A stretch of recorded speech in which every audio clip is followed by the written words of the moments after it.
and Brad, the two most famous physical therapists on the internet.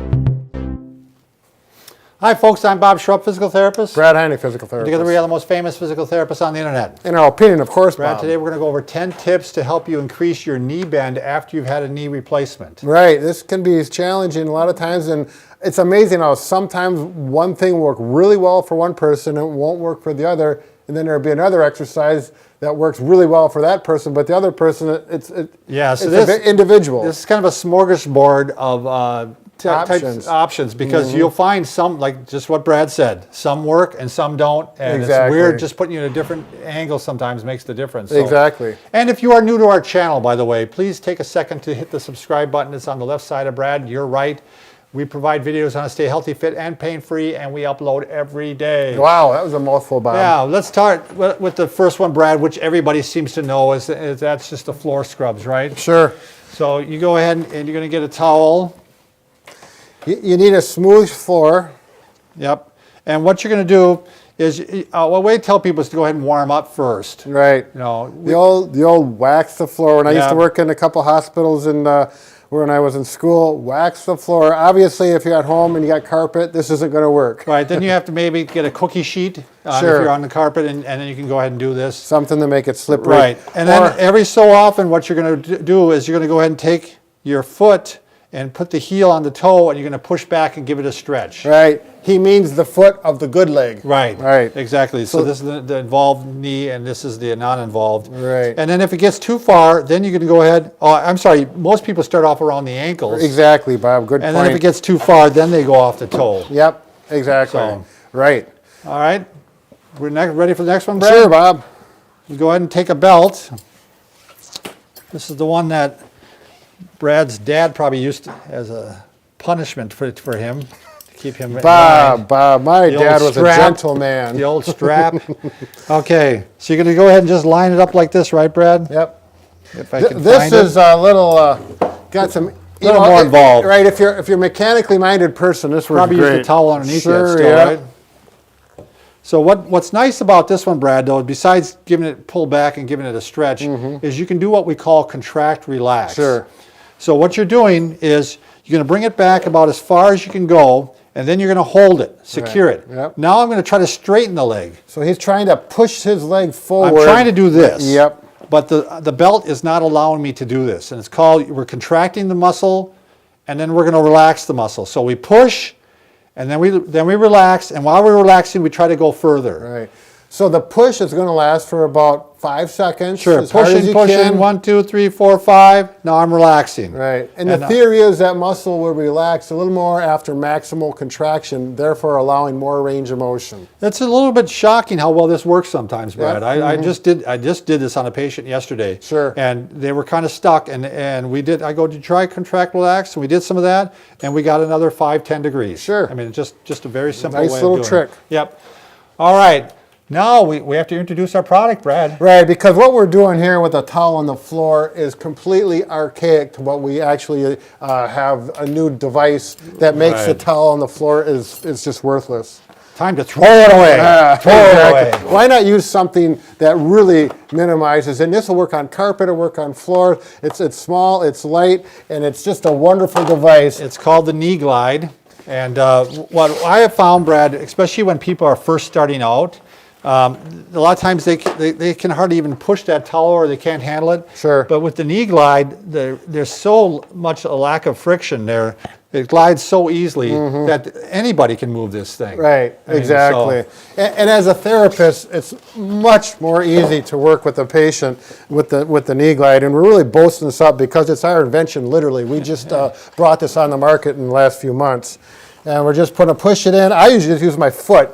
This would not be here in the clinic, and I just can easily push. I can get the goniometer, measure it, and then I have the person warm up with this. The first thing they come in, actually my patients, they know where it is, they grab it, they set it on the floor, and they start warming up while I'm doing some paperwork, and then I start working with them. Well, I'm going to tell a story, Brad, real quickly. We had a patient that came in, and we saw her for a full month, and we couldn't get her knee beyond 72 degrees. Tell them, Bob. We couldn't get her knee beyond 72 degrees, which is about like this. Sure. And she went away, she came back, And a couple months later, and we hadn't this device yet available to us. Yep. And the doctor ordered for us to try to get her to 90.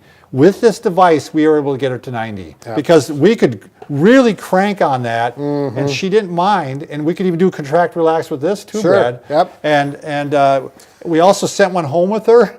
And it actually did the job. We're past 90, 95. Sure, yep. But the other nice thing about this, Brad, is the angle. Because a lot of times people, that flat is too much for their foot, so this angle works out really good. Right, you got a downhill there. It's amazing what a little bit of help makes a difference. So did we sell it, Brad? I hope so, because it is a wonderful product. We'll show some more. All right. Now we're going to go ahead and take a ball, or you can take a glider rocker, Brad. I'm skipping, but I'll go back to that other one. That's fine. So you want to do this one, Brad? You're probably fit more on this ball than I would. Yeah, that's right. It's a little lower. So if you're going to do this at home, and I do have patients who will use this at home, they'll get on the ball, furniture on both sides so they're stable. This one's probably a little low for you too, isn't it? Well, yeah, it needs some air in it, but it'll be okay. I'll get the idea across. Now, I'm going to plant this leg. This is a knee that needs to bend more. I'm going to simply roll on the ball. And you can see as you roll forward, the knee flexes and bends and stretches. Then the bonus on this is you can come at it from two angles, not just the rolling, but you can add a little bounce. And that'll come at it and stretch it a little bit more. And I have a lot of people that get on here, they're afraid at first, but once they get on it, they say, oh, this is kind of nice. It relaxes them. Again, when you're relaxed, you get better results with that knee flexion. If you have a glider rocker at home, you can do something similar with this. The glider rocker will work. And that moves us to the next one, Brad. You can actually, and this isn't going to be the right kind of wheelchair, but it'll give us a good visual to show you what kind of wheelchair you should have. So, and both you and I have used this method. Oh, yeah, I really like this method. So, basically, if you have the large wheels, and that's what you need, is you need a wheelchair with large wheels.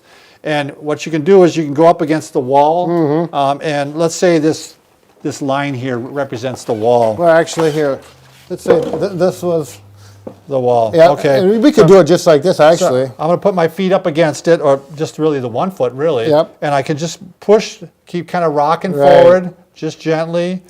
Exactly. Now, the thing I think that really makes this a winner is that the person is complete control. Yeah. And the large wheels give you a lot of leverage, so you have a lot of control. It's not that hard to push yourself and put a little stretch on. You can just gradually work your way up, and then you can get to a certain point and you can lock the wheels. Sure. If you want, and just keep the pressure on this. And one thing nice about this, it gives you a visual guide for progress. When your knee, if the wall comes up right here, you can see how close your knee gets to the wall. And you always want to get that gap a little smaller and a little bit smaller. Yeah, get to that point where you're actually touching. Yeah, sure. So you're right. That visualization as a goal always helps. Yeah, we're coming at things from every angle as therapists. Another one, Brad, that I have found sometimes when people get stuck is that sometimes it's just their kneecap has got a little adhesed down a little bit after the surgery.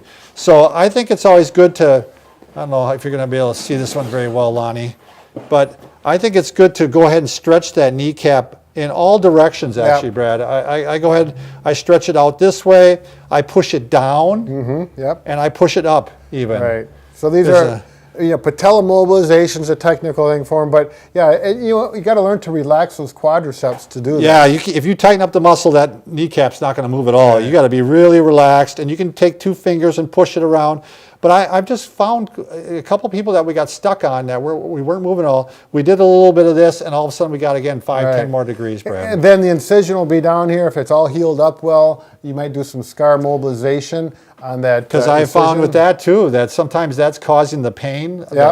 So, you do some rubbing on the scar. You really want to make sure the scar is healed before you do that. Because you're talking 3 or 4 weeks after surgery. How about stairs, Brad? You want to show the stairs since this is Sure, you bet. You were showing me the one that you guys tend to do. Okay, if you have a nice stairwell at home, and the steps obviously going up at the bottom, and if you have a rail on both sides is perfect, but one side usually works good, depending on how stable you are. You put the foot up there, and this is a knee we want to bend, hold on to that rail, and you just simply rock forward into that step, holding on to the handrail. Again, both works really nice. And I'm going to keep my hand here so you can see it. And you just stretch and hold. You can do a little bouncing and back. Now, this is one that I tell people at home, you can spend 5 minutes doing it, or every time you walk by it throughout the day, you can spend 30, It's a good reminder. right, 30 seconds to a minute just doing some quick stretches, and you're doing it more frequently through the day than just one time with it. And I've had some people that will sit like on 3 steps up, Sure. and then they'll go down to 2, and then they'll go down to the 1 as a way just to stretch Right. 2 here, just another variation of that. This so. is, nowadays people are getting knees at such a young age, and they're pretty fit. And, Yeah. we're not going to have someone that's 85 years old Doing that one. do that particular They exercise. won't be able to get up. Do you want to do the one on the wall real quick with the? Sure. knee guard Oh, bed? yeah. This is one that I have used for people that have knees that are very challenging. You get them laying on the floor, or we do it on the plinth, and we use our knee glide and put that on the wall. Now, normally I wouldn't do it on the edge like this. We'd have a wall going across, but this gives the right idea. There you go. Go ahead, Bob, and just work up and down on that. Yep, and you can stretch it down like this, and it Right. glides real easy, and it makes it really easy to get into that flexion. Exactly. So. And I put ankle weights on, so you get a little extra. Oh, you do? Yep, you put a little extra Cool. gravity helping you out. All right, this, by the way, is available at OPTP. We'll put the link down below. And please subscribe if you haven't already. And remember, Brad and I can fix just about anything Except for, a broken heart. exactly. Maybe this can kind of work with that broken heart. Bob. There you look. I think it's good. All Some right. kind of massage. Let the kid go home now. All right, thanks.